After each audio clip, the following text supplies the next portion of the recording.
अलिफ से अनार। अली मद आ से आलू। बे से बिल्ली।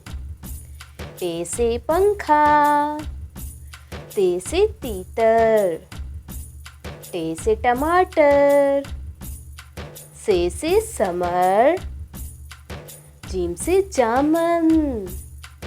चे से चूजा। हे से हथौड़ी। खे से खरगोश। दाल से दरवाज़ा। दाल से डबल रोटी। जाल से ज़ख़ीरा। रे से राजा। रे से कोई लफ्ज़ शुरू नहीं होता लेकिन अल्फाज बनाने के दरमियान में इस्तेमाल होता है, जैसे कि पहाड़। जे से ज़ंजीर। ये से यालाबारी। सीन से सेब।